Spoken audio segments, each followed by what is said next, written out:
നമസ്കാരം. ശബരിമലയിലെ സ്വർണ്ണക്കൊള്ളയുമായി ബന്ധപ്പെട്ട അന്വേഷണം പുതിയ തലത്തിലേക്ക് നീങ്ങുകയാണ്. അടുത്ത ആഴ്ച അന്വേഷണ ഉദ്യോഗസ്ഥന്മാർക്ക് മുന്നിൽ ഹാജരാകാൻ നടൻ ജയറാമിനോട് എൻഫോഴ്സ്മെൻറ്റ് ഡയറക്ടറേറ്റ് ആവശ്യപ്പെട്ടിരിക്കുകയാണ്. ജയറാമിനെ നേരത്തെ പ്രത്യേക അന്വേഷണ സംഘം ചോദ്യം ചെയ്തിരുന്നു.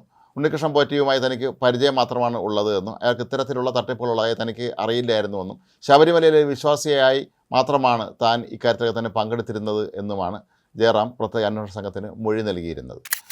ഇഡിയോടും ഒരുപക്ഷെ ജയറാം ഇത് തന്നെ ആയിരിക്കും പറയാനുള്ള സാധ്യത. പക്ഷേ അവർ അത്രത്തോളം കാര്യങ്ങൾ വിശ്വാസത്തിലെടുക്കും എന്നുള്ളതാണ് ഇവിടെ ഉയരുന്ന ചോദ്യം. ജയറാമുമായി ബന്ധപ്പെട്ട് ഈ സ്വർണ്ണ കൊള്ള കേസിൽ എന്തെങ്കിലും പണമിടപാടുകൾ നടന്നിട്ടുണ്ടോ, അല്ലെങ്കിൽ കള്ളപ്പണ ഇടപാടുകൾ നടന്നിട്ടുണ്ടോ എന്നുള്ള കാര്യമാണ് പ്രധാനമായും ഇഡിക്ക് അറിയേണ്ടത്. ചെന്നൈയിൽ ശബരിമലയിലെ ദ്വാരപാലക ശില്പങ്ങളും മറ്റും എത്തിയപ്പോൾ ജയറാമിൻ്റെ വീട്ടിലെത്തിച്ച് പ്രത്യേകം പൂജ നടത്തിയിരുന്നു. ഇതിൽ പല പ്രമുഖരായ വ്യക്തികളും പങ്കെടുത്തിരുന്നു. ഇതുകൂടാതെ ചെന്നൈയിലെ നിരവധി പ്രമുഖരുടെ വീടുകളിലേക്ക് ഇത് എത്തിച്ച് അവിടെ പ്രത്യേക പൂജ നടത്തി എന്നാണ് പിന്നീട് കണ്ടെത്തിയത്. ഇതിൻ്റെ പിന്നിൽ വലിയ തോതിലുള്ള സാമ്പത്തിക ഇടപാടുകൾ നടന്നിട്ടുണ്ടോ എന്നുള്ളതാണ് ഇഡിക്ക് പ്രധാനമായും അറിയേണ്ടത്. പ്രധാനപ്പെട്ട വ്യക്തികളുടെ വീടുകളിലൊക്കെ എത്തിച്ച് ശബരിമലയിലെ ഏറ്റവും പുരാതനമായ ഈ ദ്വാരപാലക ശില്പങ്ങളൊക്കെ തന്നെ അവരുടെ വീട്ടിൽ വെച്ച് പൂജ നടത്തുമ്പോൾ പ്രതിഫലമായിട്ടോ അതല്ലെങ്കിൽ ദക്ഷിണയായിട്ടോ ഉണ്ണികൃഷ്ണൻ പോറ്റി വലിയ തുകകൾ കൈപ്പറ്റിയിരിക്കാനുള്ള സാധ്യതയാണ് ഇപ്പോഴും തെളിഞ്ഞു കാണുന്നത്. ജയറാമിൻ്റെ വീട്ടിൽ വെച്ച് പൂജ നടത്തിയതിന് താൻ പ്രതിഫലമൊന്നും നൽകിയിട്ടില്ലായിരുന്നു എന്നാണ് അദ്ദേഹം നേരത്തെ പ്രത്യേക അന്വേഷണ സംഘത്തോട് പറഞ്ഞത്. എങ്കിലും ഇത് പൂർണ്ണമായും വിശ്വാസത്തിലെടുക്കാൻ ഇഡി തയ്യാറാകുമോ എന്ന് സംശയമാണ്. സാധാരണഗതിയിൽ ഇത്തരത്തിലുള്ള ആളുകൾ പ്രമുഖരായ ആളുകളുടെ വീടുകളിൽ എത്തിക്കുമ്പോൾ വലിയ തുകകൾ ദക്ഷിണയെ നൽകാറുള്ളത് പോലെ തന്നെ ജയറാമും ഒരുപക്ഷെ ഇയാൾക്ക് വലിയ തുക കൈമാറിയിട്ടുണ്ടോ, അതല്ലെങ്കിൽ ഇവർ തമ്മിൽ മറ്റെന്തെങ്കിലും ഇടപാടുകളുണ്ടോ എന്നുള്ള കാര്യങ്ങളൊക്കെ തന്നെ വളരെ വിശദമായിട്ട് പരിശോധിക്കും.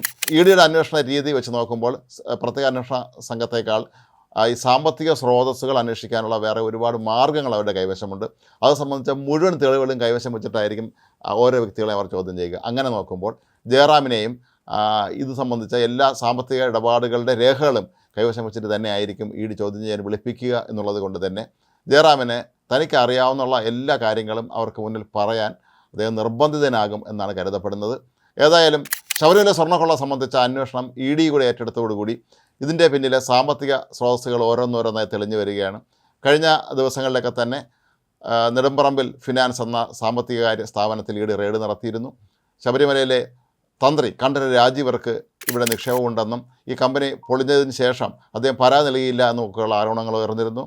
എന്നാൽ നെടുമ്പറമ്പിലിൻ്റെ ഉടമയായ എൻ എം രാജു, അദ്ദേഹം കേരള കോൺഗ്രസ് നേതാവ് കൂടിയാണ്, അദ്ദേഹം വാർത്താസമ്മേളനം നടത്തി പറഞ്ഞത് ശബരിമലയിലെ തന്ത്രിക്ക് തൻ്റെ ബാങ്കിൽ നിക്ഷേപം ഇല്ലായിരുന്നു എന്നാണ്.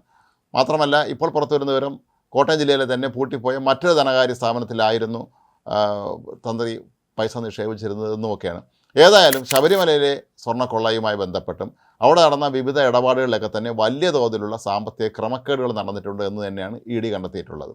വളരെ വിശദമായ രീതിയിൽ അന്വേഷിക്കാനുള്ള എല്ലാ ക്രമീകരണങ്ങളും അവർക്ക് ഉള്ളത് കൊണ്ട് തന്നെ ഒരുപക്ഷെ പോറ്റിയെയും ജയറാമിനെയും ഒരുമിച്ചിരുത്തി ഇഡി ചോദ്യം ചെയ്യാനുള്ള സാധ്യതയും തള്ളിക്കളയാൻ കഴിയുകയില്ല. കാരണം ജയറാമാണ് പ്രമുഖരായ വ്യക്തികളെ ചെന്നൈയിൽ ഈ പോറ്റിക്ക് പരിചയപ്പെടുത്തി കൊടുത്തത് എന്നുള്ള കാര്യം ഉറപ്പാണ്. നമ്മൾ തന്നെ കണ്ടതാണ്.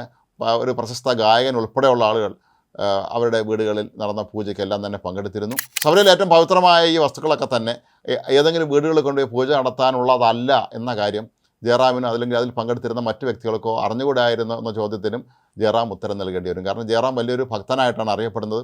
എല്ലാ വർഷവും ശബരിമലയിൽ വരുന്ന ആളാണ്. കേരളത്തിലെ പ്രധാനപ്പെട്ട അമ്പലങ്ങളിലെല്ലാം തന്നെ ചെണ്ട കൊട്ടാനും മറ്റുമൊക്കെ അദ്ദേഹം സ്ഥിരമായി പോകുന്നതാണ്. അദ്ദേഹം പണ്ട് മുതലേ എല്ലായ്പ്പോഴും ഈ അമ്പലക്കാര്യങ്ങളിലൊക്കെ തന്നെ അധികം ശ്രദ്ധ പുലർത്തുന്ന ആളാണ്. ഒരിക്കലും ആനയെ അമ്പലത്തിൽ നടക്കി വെച്ച ആളാണ്. അങ്ങനെ നോക്കുമ്പോൾ ഈ പൂജയുമായി ബന്ധപ്പെട്ട വിശദാംശങ്ങൾ തനിക്ക് അറിയാൻ പാടില്ലായിരുന്നു എന്നുള്ള ജയറാമിൻ്റെ വാദങ്ങൾ എത്രത്തോളം നിലനിൽക്കും എന്നുള്ള കാര്യം ഇപ്പോഴും സംശയമാണ്.